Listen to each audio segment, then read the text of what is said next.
Hello दोस्तों, refix India के YouTube channel पे आपका फिर से स्वागत है। और आज हमारे पास यहाँ पर एक टीवी आया है जो कि TCL कंपनी का टीवी है। और इस सेट में कंडीशन है कि ये जो सेट है यानी कि जो आपका मदरबोर्ड है डेड कंडीशन में है। और डेड कंडीशन में अगर आपके पास भी कोई मदरबोर्ड आता है तो उसको हम कैसे स्टेप बाय स्टेप चेक करते हैं, आज की वीडियो में हम बात करेंगे। तो सबसे पहले अभी हम क्या करेंगे, इसमें पावर लगाएंगे। और पावर लगाने के बाद आपको अगर मैं यहाँ पर दिखाऊँ तो ये मेरा इंडिकेटर है और इस इंडिकेटर पे अभी मुझे यहाँ पर कोई भी पावर देखने के लिए नहीं मिल रही, यानी जो है सेट मेरा डेड कंडीशन में है। और डेड कंडीशन में कोई भी सेट रहता है उसको कैसे हम स्टेप बाय स्टेप चेक करते हैं वो चीज़ मैं आपको इस वीडियो में बताऊँगा। तो यहाँ पर सबसे पहले आपको क्या कर लेना है, मल्टीमीटर को DC रेंज की वोल्ट पर सेट कर लेना है। और यहाँ पर इसको सेट करने के बाद अगर हम इसमें चेक करते हैं तो हमें यहाँ पर 12 वोल्ट की सप्लाई इस डायोड पे मिलनी चाहिए, जो कि अगर मैं यहाँ पर देख रहा हूँ तो मुझे यहाँ पर 12 वोल्ट की सप्लाई डायोड पे देखने को नहीं मिलती। तो क्या है, अगर ये 12 वोल्ट नहीं बनेगी तो यहाँ पर काफ़ी सारे जो बक कन्वर्टर और LDO रेगुलेटर लगे हैं, इन पर भी अगर मैं चेक करता हूँ तो यहाँ पर मुझे कोई वोल्टेज देखने के लिए नहीं मिलती। तो यहाँ पर इस कंडीशन में क्या करना होता है कि यहाँ पर सबसे पहले, अब अगर आपके पास भी ऐसी इस तरह की कंडीशन आती है तो हम कैसे स्टेप बाय स्टेप सारी चीज़ों को चेक करते हैं वो चीज़ मैं आपको बता रहा हूँ। तो यहाँ पर अगर ये देखोगे तो हमारा 12 वोल्ट का एक कनेक्टर है, उस कनेक्टर पे अगर हम चेक करते हैं तो इस कनेक्टर पे हमें 12 वोल्ट की सप्लाई देखने के लिए मिलनी चाहिए। तो अगर मैं चेक करता हूँ तो यहाँ पर देखोगे अभी हमें यहाँ पर 12 वोल्ट की सप्लाई देखने को नहीं मिल रही। यहाँ पर एक पॉइंट इसका ग्राउंड होता है और एक पॉजिटिव होता है, तो इस कनेक्टर पर भी हमें 12 वोल्ट देखने के लिए नहीं मिल रही, यानी कि जो 12 वोल्ट की सप्लाई होती है वो नहीं बन रही। और जब तक आपके मदरबोर्ड में 12 वोल्ट की सप्लाई बनेगी जब तक इसमें कोई भी वोल्टेज नहीं बनेगी। तो यहाँ पर क्या करेंगे, हम सबसे पहले अपनी पावर को निकालेंगे और पावर निकालने के बाद मल्टीमीटर को रख लेंगे बीप रेंज पर। तो यहाँ पर बीप रेंज पे रखने के बाद कई बार ऐसा होता है जो आपके आउटपुट के जो डायोड होते हैं वो जब शॉर्ट हो जाते हैं, जब डायोड शॉर्ट होते हैं तो यहाँ पर जो वोल्टेज है वो आपकी ड्रॉप हो जाएगी। यहाँ पर जो आपको 12 वोल्ट देखने को मिलती है वो वोल्टेज नहीं मिलेगी। तो यहाँ पर ये दोनों साइड के हम डायोड चेक करेंगे, यानी कि जो आपका ड्राइवर का है और जो आपके मदरबोर्ड के लिए डायोड है वो दोनों को हम चेक करते हैं। तो यहाँ पर सबसे पहले अभी इस डायोड को चेक कर लेंगे और इस डायोड को चेक करते हैं बीप रेंज पे रख के। तो अगर मैं यहाँ पर चेक करता हूँ तो यहाँ पर देखोगे डायोड मेरा बिल्कुल मुझे यहाँ पर ओके दिख रहा है। और ये डायोड क्या है, ये मेरा शॉर्ट नहीं है। तो यहाँ पर इसकी वैल्यू भी चेक कर लूँगा, यानी जो इसकी वैल्यू है इसको डायोड रेंज पे सेट कर लेंगे। तो मल्टीमीटर डायोड रेंज पे सेट है और यहाँ पर अगर मैं चेक करता हूँ तो इसकी जो वैल्यू है वो मैं आपको दिखाता हूँ। इसकी वैल्यू मेरे को यहाँ पर 269 की यानी 70 के अराउंड यहाँ पर मिल रही है। और दूसरे पे चेक करता हूँ तो यहाँ पर भी 270 मिल रही है, यानी ये जो डायोड है बिल्कुल मेरा परफेक्ट तरीके से हो गया। और यहाँ पर ये जो डायोड है ड्राइवर का, अगर मैं इसको चेक करता हूँ तो यहाँ पर अगर आप देखोगे तो एक साइड से इसमें कोई वो वैल्यू नहीं है और दूसरे साइड से इसमें देखोगे 427 वैल्यू मिल रही है। और दूसरे डायोड पे अगर हम चेक करते हैं तो इस पर भी हमें 427 मिल रही है, यानी ये जो डायोड है और ये वाला जो डायोड है वो ये दोनों डायोड मेरे ओके हैं। अब ये डायोड ओके होने के बाद क्या है कि हम आते हैं यहाँ पर, अगर ये सारी चीज़ें ओके हैं तो अभी हम क्या करेंगे, पावर लगाएंगे। और पावर लगाने के बाद चेक करेंगे कि हमारे जो मेन फिल्टर है उसमें वोल्टेज बन रहे नहीं बन रहे। तो एक बार इसकी पावर लगाइए और पावर लगाने के बाद हम चेक करेंगे यहाँ पर। और पावर लगाइए, पावर लगाने के बाद यहाँ पर सबसे पहले हम चेक करेंगे जो हमारी वोल्टेज होती है मेन फिल्टर पे, वोल्टेज बन रही है नहीं बन रही। तो आप अगर यहाँ पर देखोगे तो मुझे यहाँ पर 340 के अराउंड यहाँ पर वोल्टेज देखने के लिए मिल रहे हैं। अब ये वोल्टेज जो 340 के अराउंड मिल रहे हैं ये मेरे को बिल्कुल परफेक्ट और ओके मिल रहे हैं। ये वोल्टेज मिलने के बाद क्या है कि यहाँ पर अगर आप देखोगे तो ये जो यहाँ पर एक 50 वोल्ट्स का कैपेसिटर लगा है।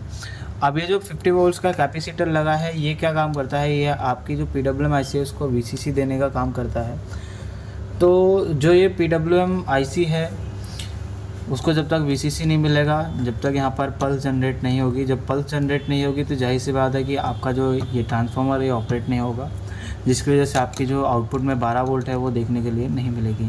तो सबसे पहले अभी क्या है कि हम यहाँ पर एक जो वीसीसी वोल्टेज होती है वो वीसीसी वोल्टेज चेक करेंगे। और वीसीसी वोल्टेज अगर हम यहाँ पर चेक करते हैं तो आप अगर देखोगे तो यहाँ पर एक डायोड लगा है, और ये डायोड का एक पॉइंट इनपुट का होता है, एक आउटपुट का। तो यहाँ पर अगर हम चेक करते हैं तो यहाँ पर अगर आप देखोगे तो ये जो हमारी वीसीसी है, ये वोल्टेज क्या है हमारी, ये फ्लक्चुएशन कर रही है, up down up down up down कर रही है। जबकि यहाँ पर ये वोल्टेज 12 से 18 के बीच में होनी चाहिए, यानी 12 वोल्ट से लेकर 18 वोल्ट के बीच में यहाँ पर स्टेबल वोल्टेज हमें यहाँ पर मिलनी चाहिए, जो कि हमें यहाँ पर नहीं मिल रही। अब इस कंडीशन में हो सकता है कि आपका जो ये मॉसफेट लगा है, मॉसफेट आपका ओपन हो, या आपकी जो आईसी है, आईसी शॉर्ट हो गई हो, या फिर आपका यहाँ पर इस सर्किट में कोई दिक्कत हो। तो अभी क्या है कि जो सबसे पहले अभी हम अगर चेक करेंगे तो हम क्या चीज़ चेक करते हैं, यहाँ पर सबसे पहले अभी हम पावर निकालेंगे। पावर निकाल के हम क्या चीज़ चेक करेंगे, यहाँ पर अगर आप देखोगे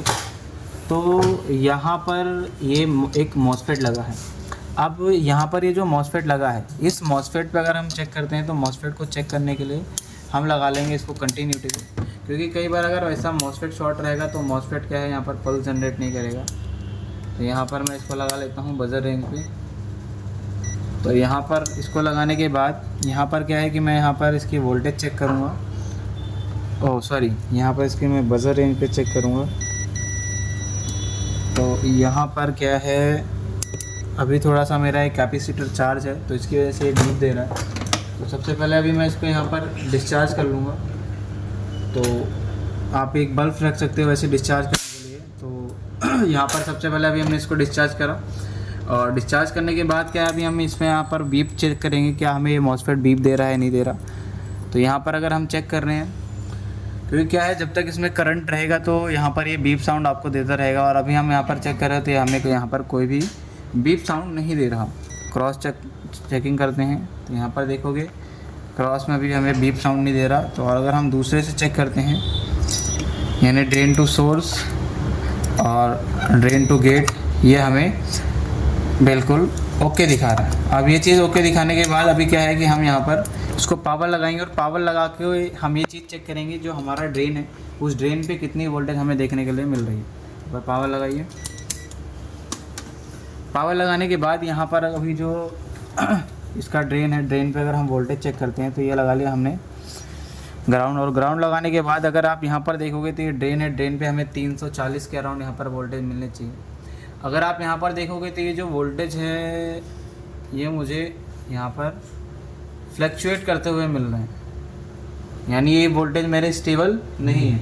अभी जब तक ये वोल्टेज यहाँ पर स्टेबल नहीं रहेंगे, जब तक कि हमारा आगे की जो प्रोसेसिंग है वो सही से नहीं होगी।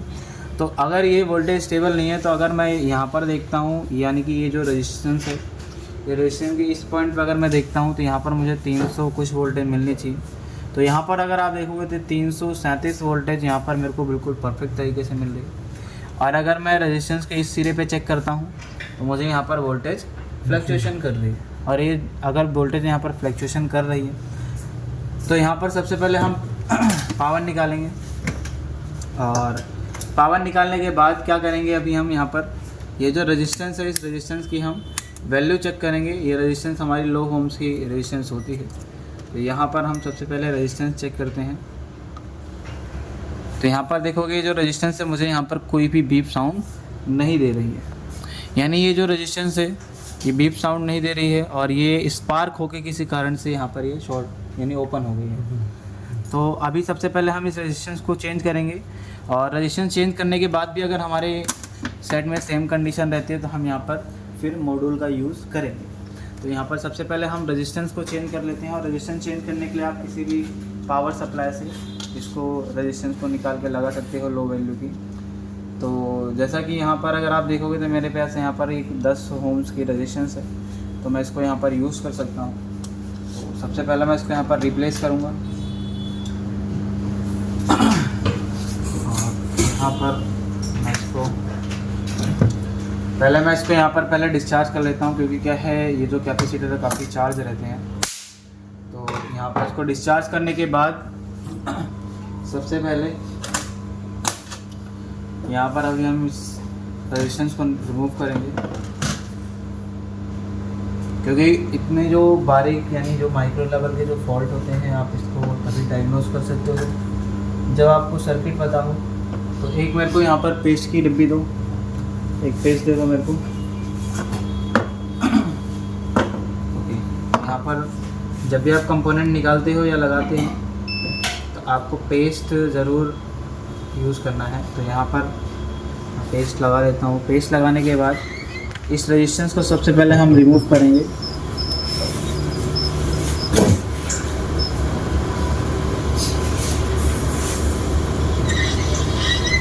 तो सबसे पहले इस रेजिस्टेंस को रिमूव कर लेते हैं।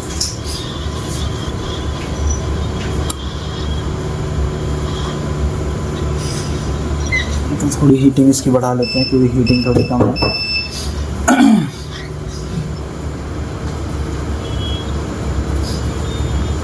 आपको अगर सर्किट लेवल की नॉलेज रहती है तो आप किसी भी बोर्ड को आसान तरीके से रिपेयर कर सकते हैं।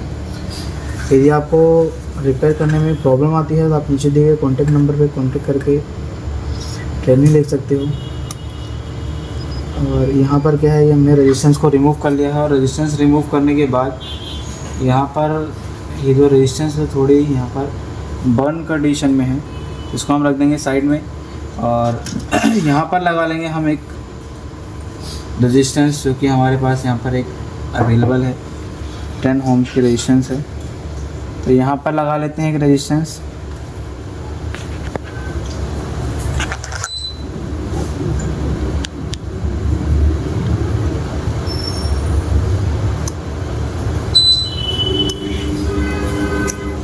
क्योंकि जब भी हम काम करते हैं तो हमें बिल्कुल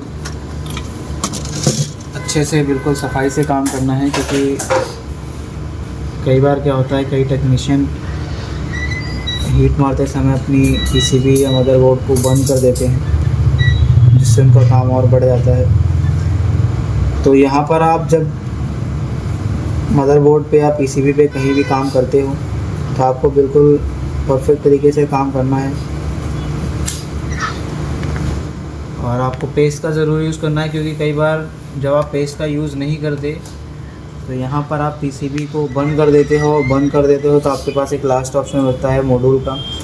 तो मॉड्यूल ज़रूरी नहीं है कि आप मॉड्यूल लगा के ही रिपेयर करो, पहले आपको सारी चीज़ें चेक कर लेनी है, क्योंकि मॉड्यूल में भी आपकी कॉस्ट जाती है। तो यहाँ पर अभी क्या है, हम सबसे पहले इसको रेजिस्टेंस को चेक करेंगे, जो रेजिस्टेंस हमने लगाई है क्या ये ओके है या नहीं। तो यहाँ पर अगर हम चेक कर रहे हैं तो ये हमें बिल्कुल परफेक्ट तरीके से 10 ओम्स की रेजिस्टेंस बिल्कुल मिल रही है। तो अभी क्या है, हम इसमें पावर देंगे और पावर देने के बाद चेक करेंगे कि हमारा जो सेट है उसकी क्या कंडीशन है। तो उसकी पावर दीजिए। तो यहाँ पर पावर दी और पावर देने के बाद क्या है, अगर हम चेक करते हैं तो मल्टीमीटर को सेट कर लेंगे अपनी डीसी रेंज पे, और इसको सेट करने के बाद यहाँ पर चेक करेंगे जो ड्रेन पे वोल्टेज हमें मिल रही थी क्या वो वोल्टेज अभी फ्लैक्चुएट कर रही है या नहीं करती। तो यहाँ पर अगर हम चेक करते हैं तो यहाँ पर अगर आप देखोगे तो हमें वोल्टेज बिल्कुल परफेक्ट तरीके से देखने के लिए मिल रही है और इसके इनपुट में भी हमें सेम वोल्टेज देखने के लिए मिल रही है। अगर ये वोल्टेज यहाँ पर मिल रही है तो यानी जो आपकी जो VCC वोल्टेज होती है 12 से 18 वो वोल्टेज मेरी बननी चाहिए। तो यहाँ पर अगर आप देखोगे तो ये मेरी 15 वोल्ट यानी 15 वोल्टेज बिल्कुल मेरी परफेक्ट बन चुकी है। अब ये 15 वोल्ट बिल्कुल परफेक्ट बनने के बाद यानी जो आपका ट्रांसफार्मर है ये ऑपरेट हो रहा होगा, क्योंकि IC क्या है अब स्विचिंग कर रही होगी। तो यहाँ पर अगर हम चेक करते हैं जो हमारे 12 वोल्ट आउटपुट में हमें मिलने चाहिए, अगर वो चीज़ मैं चेक करता हूँ तो यहाँ पर ये डायोड पे अगर मैं चेक करता हूँ तो यहाँ पर आप देखोगे 12 वोल्ट की सप्लाई मेरे को बिल्कुल परफेक्ट मिल रही है। 12 वोल्ट बनने के बाद इसमें अलग अलग वोल्टेज बनती है, जैसे 3.3 वोल्ट। और यहाँ पर अगर चेक करता हूँ तो इस बक कन्वर्टर पे शायद ऑन होने के बाद वोल्टेज बनेगी। तो यहाँ पर और वोल्टेज मैं चेक कर लेता हूँ। तो यहाँ पर 3.3 वोल्टेज मिल रही है और इस पे यहाँ पर और देख लेते हैं।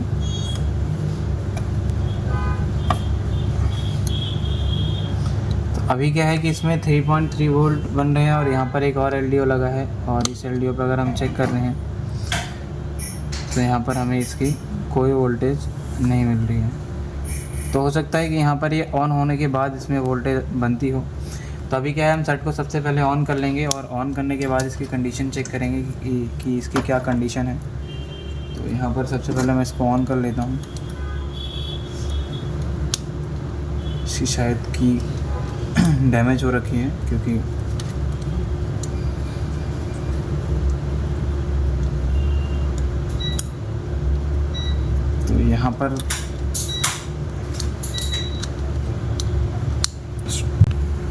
तो यहाँ पर क्या है, अभी हम इसको पावर निकाल के एक बार लगाते हैं। तो पावर निकाल के लगाओ, एक बार लगाओ। तो हमने भी पावर निकाल के लगाया। पावर निकाल के लगाने पर अगर देखोगे आप, यहाँ पर ये जो सेट है इसमें इंडिकेटर आ गया है। अब इंडिकेटर आने के बाद यहाँ पर अगर मैं पावर बटन प्रेस करता हूँ तो ये मेरा जो सेट है वो रिलीज़ हो गया है। और रिलीज़ होने के बाद क्या है, यहाँ पर अगर हम चेक करते हैं तो जो आपकी पैनल होते हैं, पैनल के लिए यहाँ पर 12 वोल्ट बनते हैं। ये मॉसफेट लगा है, इस मॉसफेट के ड्रेन पे यहाँ पर हमें 12 वोल्ट मिलने चाहिए। अगर आप यहाँ पर देखोगे तो हमें 12 वोल्ट बिल्कुल परफेक्ट देखने के लिए मिल रहे हैं। और जहाँ पर ये जो बक कन्वर्टर है जिनमें वोल्टेज नहीं बन रही थी, अगर मैं यहाँ पर चेक कर रहा हूँ तो आप यहाँ पर अगर आप देखोगे तो यहाँ पर 1 वोल्टेज बन रही है। और इस वाले बक कन्वर्टर पे यहाँ पर अगर आप देखोगे तो ये 5 वोल्टेज बन रही है। तो यहाँ पर क्या है कि ऑलमोस्ट इसकी सभी वोल्टेज बन चुकी है और ये जो सेट है मेरा बिल्कुल परफेक्ट तरीके से ओके हो चुका है। तो इस तरीके से दोस्तों आप भी किसी भी सेट को आसानी से रिपेयर कर सकते हो। अगर आपको वीडियो पसंद आएगा तो वीडियो को लाइक करें, शेयर करें और चैनल को सब्सक्राइब जरूर करें।